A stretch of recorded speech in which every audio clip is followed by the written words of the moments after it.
El correo llegó un lunes por la mañana perdido entre un cupón del súper y una alerta de la colonia sobre cambios de uso de suelo. El asunto decía Reunión Familiar 2025. Aparta la fecha sin saludos, sin uno la mamá. Solo un mensaje reenviado desde el correo compartido de la familia, escrito con el tono seco y preciso de Alejandra. Lo abrí con cuidado, como si eso pudiera suavizar las palabras. Esperamos reunirnos con la familia cercana este julio. Por favor, confirmen directamente con Alejandra o Martín antes de fin de mes. Asignaremos cabañas después. Como siempre, traigan sus sonrisas y bloqueador solar. Lo leí 3 veces. Mi nombre no estaba en el campo de para, ni siquiera aparecía en el texto, ni en un comentario casual como «Qué ganas de ver a tía Rosa, a la abuela Inés y a los primos». Solo silencio. Una alegría fría que casi parecía un arma. Al principio pensé que era un error, un descuido. Hasta estuve a punto de responder algo ligero. «Se ve increíble, llevo algo». Pero me detuve. En lugar de eso llamé a Carmen. Contestó al segundo timbre. «Ya lo vi», dijo antes de que yo abriera la boca. «No le busques excusas esta vez, Inés». «No me invitaron, ¿verdad?», pregunté. «No, querida. Creo que eso está más que claro». Asentí, aunque no podía verme. Me dio demasiada vergüenza preguntar si mi nombre había salido en alguna conversación. Ya sabía la respuesta. Me senté en la mesa de la cocina con una taza de manzanilla enfriándose a mi lado y dejé que el dolor creciera. No era un dolor agudo, sino de esos que avanzan lento como primo del duelo, la decepción. No era algo nuevo. Hacía años que no me incluían de verdad. La última Navidad envié cobijas tejidas a mano. No hubo respuesta. Hace 2 cumpleaños le mandé a Diego un video de cuando pescábamos juntos en el muelle viejo. Su respuesta fue: «Qué chido». Pero este año dolió distinto. La reunión no era cualquier viaje, era en la casa del lago. Nuestra casa del lago. La que Esteban construyó con sus propias manos durante 3 veranos cargando madera y ventanas en una camioneta prestada. Ahí fue donde Alejandra aprendió a nadar. Donde esparcimos las cenizas de Esteban una mañana tranquila de octubre, cuando su corazón se rindió.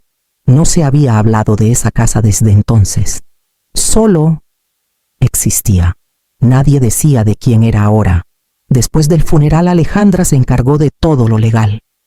«No te preocupes, mamá, yo me encargo», dijo con voz dulce pero firme. No había vuelto a pisar esa casa. Pero cuando abrí una nueva pestaña y busqué el nombre de la propiedad, lo que vi me dejó sin aliento. En venta. Cabaña de 4 recámaras frente al lago. Vendedor motivado sin mención de los Guzmán. Sin una nota para mí. Sin una llamada de cortesía. Solo un anuncio bajo una foto de pinos y luz suave colándose por las persianas que yo limpiaba cada primavera. Miré la pantalla, el cursor parpadeando como retándome. Cerré la pestaña, pero no me moví. El cursor seguía parpadeando en mi mente, contando cada segundo que había pasado callada. Siendo cuidadosa. Siendo útil. Hubo un tiempo en que recogía a Diego de la escuela todos los días durante 2 años. Lluvia, sol, camiones retrasados, siempre estaba ahí.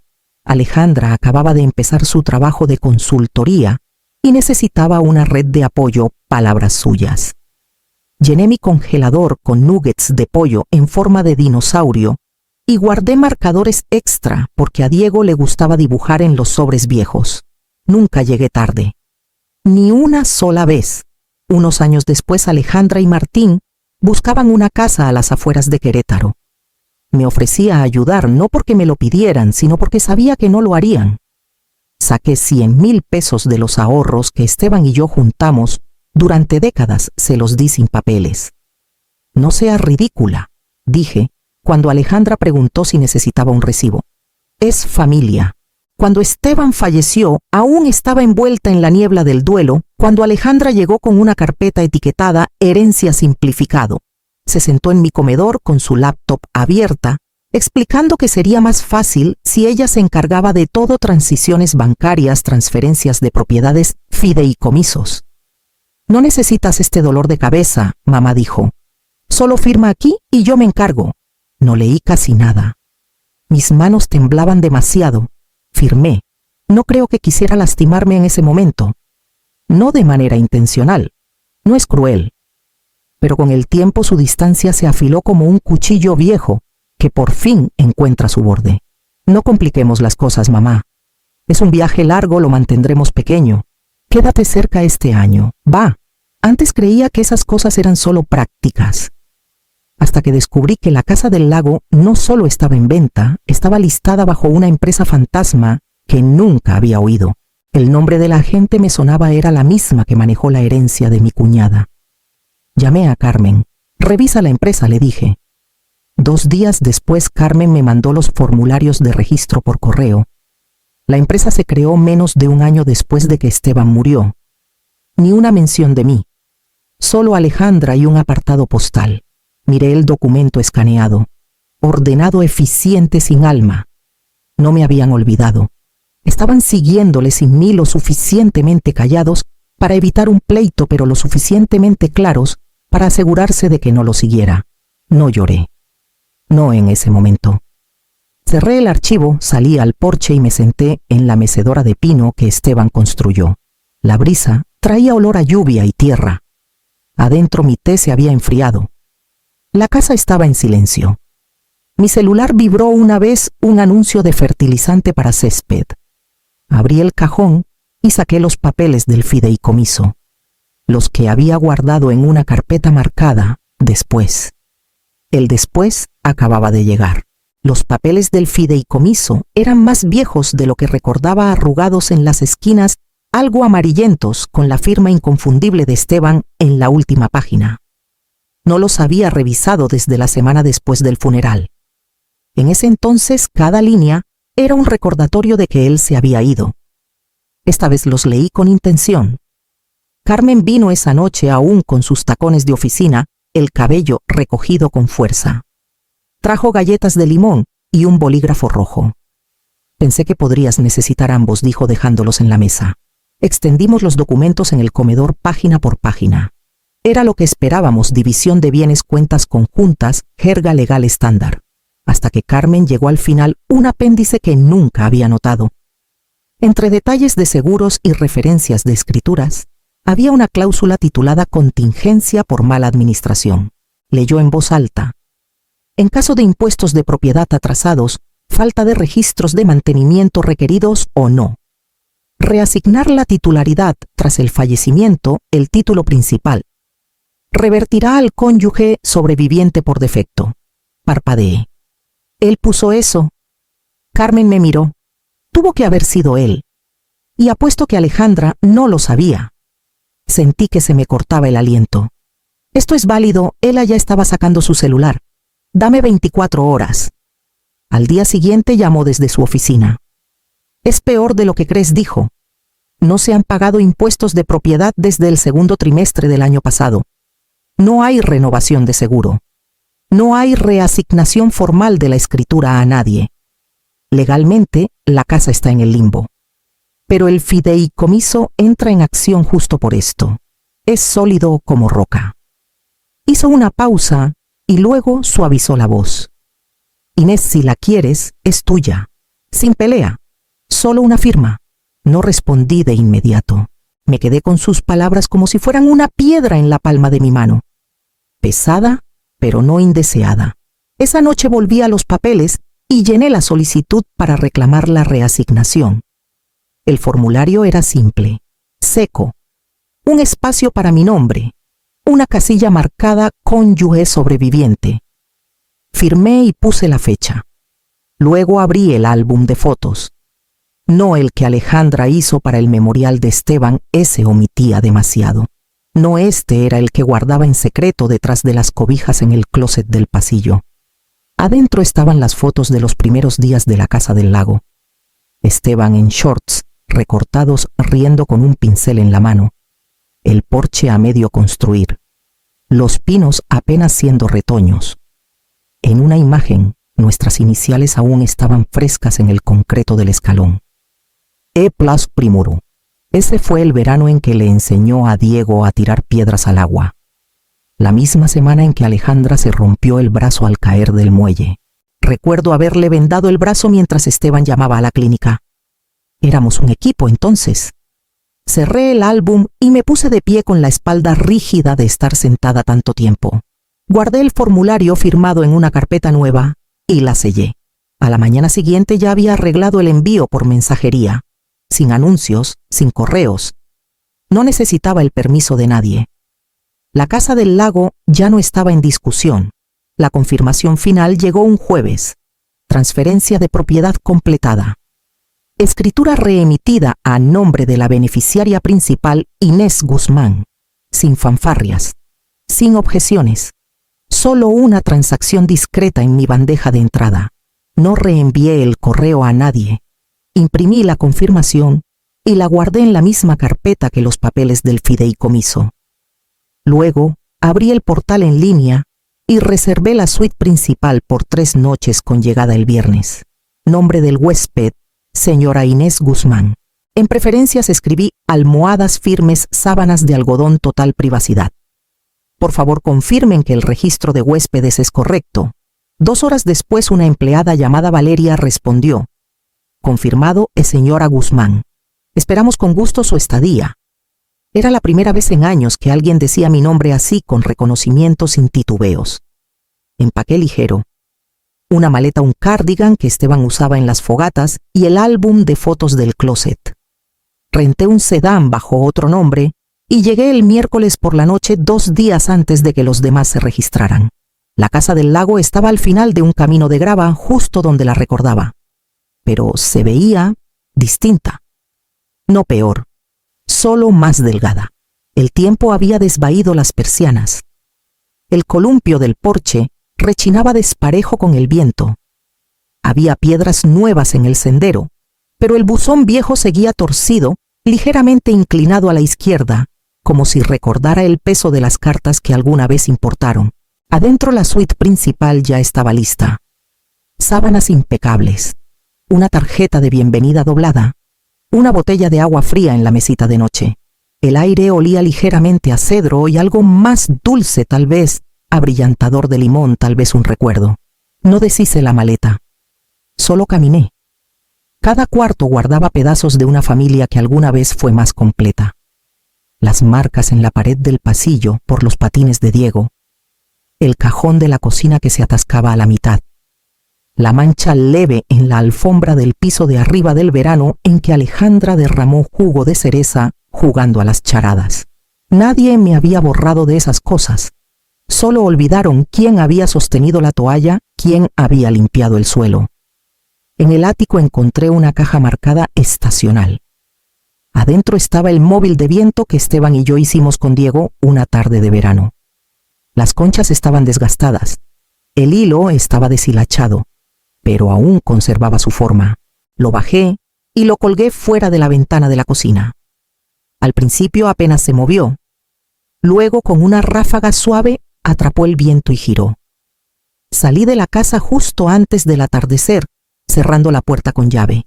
No tomé el camino principal. Estacioné a 2 calles bajo un dosel de árboles. El sedán se mezcló con la grava silencioso y discreto. Y entonces esperé. Observé desde la sombra del auto rentado, mientras la caravana llegaba al estacionamiento. El SUV de Alejandra iba al frente, plateado impecable, del tipo con asientos calefactados y un asistente de voz que siempre suena algo presumido. Detrás venía la camioneta del hermano de Martín, seguida por un hatchback que no reconocí. 3 autos, 8 personas. Una suposición. Descargaron con la facilidad de quienes esperan que todo salga según lo planeado. Martín tomó las maletas mientras Diego se acercaba al porche, celular en mano. Alejandra llevaba lino blanco, de ese que se arruga con solo respirar cerca. Tenía gafas de sol sobre la cabeza y una tablilla en la mano. Siempre la organizadora. Siempre el centro.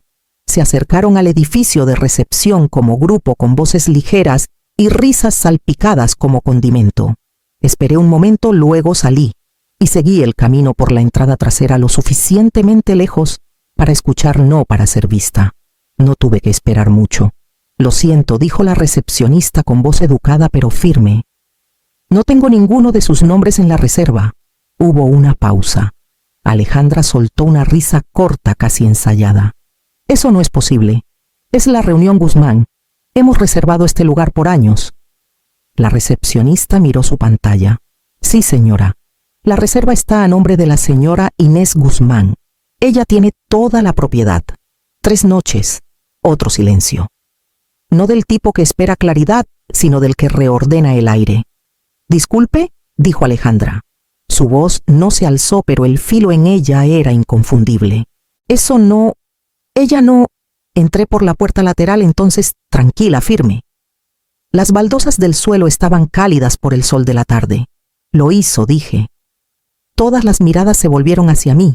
Soy la señora Guzmán, le dije a la recepcionista. La escritura se finalizó la semana pasada. Todo está en orden. La recepcionista asintió y me entregó una tarjeta de acceso. La boca de Alejandra se abrió, pero no salió ninguna palabra. Parpadeó fuerte como si intentara reiniciar una pantalla que se había trabado. Dio un paso hacia mí. Mamá. Inés, corregí suavemente. Eso dicen los documentos. Tragó saliva, visiblemente recalculando. ¿Crees que esto es justo, secuestrar un evento familiar solo para probar algo? No hice esto para probar nada, dije. Lo hice para que me vieran. Martín dio medio paso adelante, pero lo pensó mejor. Diego se quedó congelado en el borde del porche sin mirar a nadie. Me volví a la recepcionista. Por favor, asegúrese de que todas las habitaciones no incluidas en mi reserva permanezcan cerradas. Y si alguien pregunta por el estado de los huéspedes, consulte la lista archivada. Sí, señora, respondió.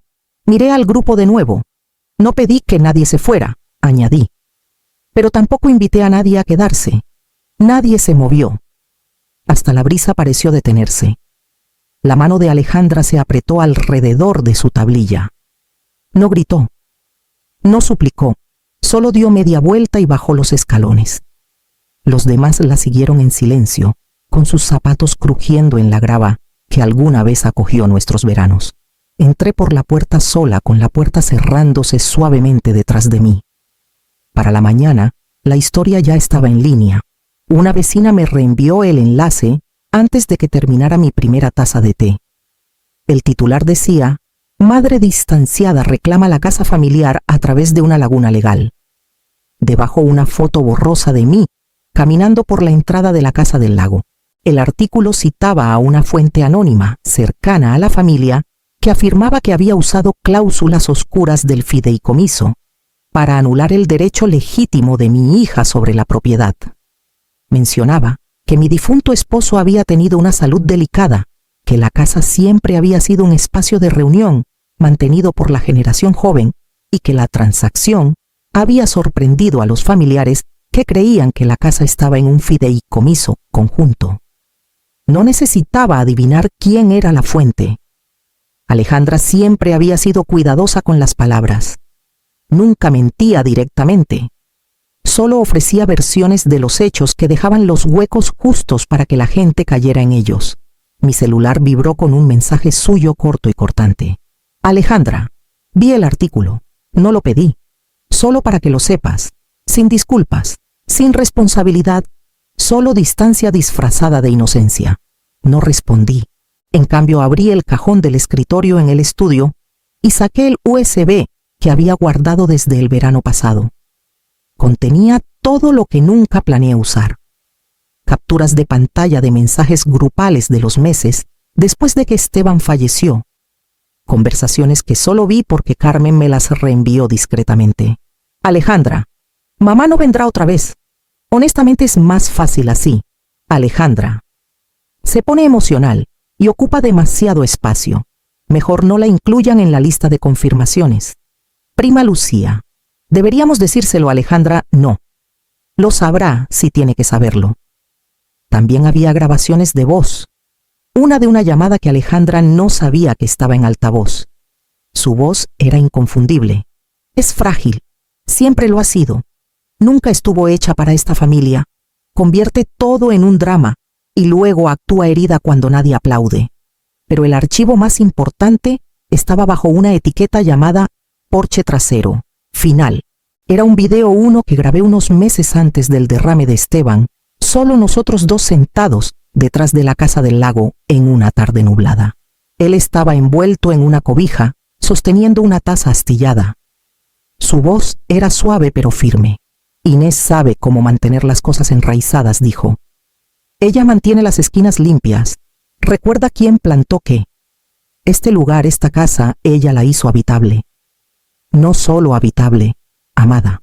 No lo había visto en más de un año. Lo reproduje una vez en silencio y luego cerré la pantalla. Luego escribí un correo breve a una periodista que seguía desde hace años, alguien que había escrito con integridad sobre el cuidado de ancianos, herencias familiares y dinámicas de poder. Adjunté los archivos. Sin mensaje, sin contexto, solo la verdad. Por la tarde recibí una respuesta: gracias. Lo manejaré con cuidado. Esa noche caminé por el sendero angosto detrás de la casa hacia el muelle. El viento estaba más fresco. Una garza rozó la superficie del lago y desapareció entre los árboles. Cuando volví, me serví una copa de vino y me senté en el silencio. El móvil de viento fuera de la ventana de la cocina sonó una vez, dos, y luego todo quedó en calma. El artículo salió el domingo por la mañana. Cómo una mujer recuperó su voz y su hogar. No era sensacionalista. Era claro, directo, honesto. Citaba el video de Esteban.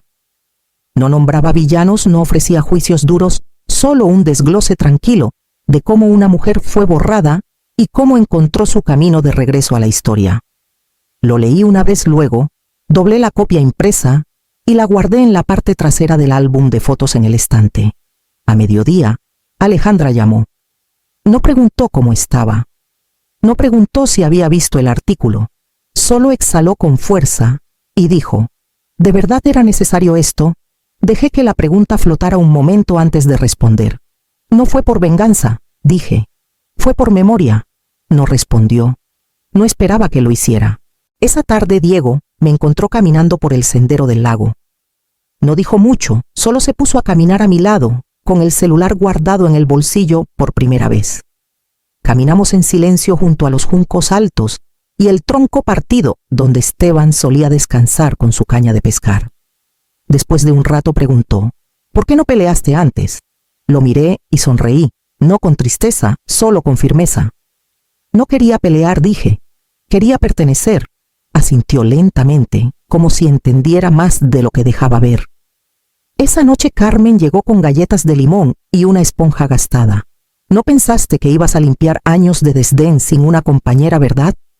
Limpiamos juntas polvo de los alféizares, el borde pegajoso de un cajón, una bisagra oxidada que gemía con recuerdos. No hablamos mucho. No hacía falta. Tomamos té en el porche, después escuchando la brisa moverse entre los árboles y el leve tintineo del móvil de viento fuera de la cocina. Había estado torcido por años, pero aún cantaba. Cuando se fue, caminé lentamente por la casa, sin voces, sin ecos de lo que se perdió, solo el crujido de las tablas, el zumbido tranquilo de pertenecer. Apagué las luces cuarto por cuarto desde adentro.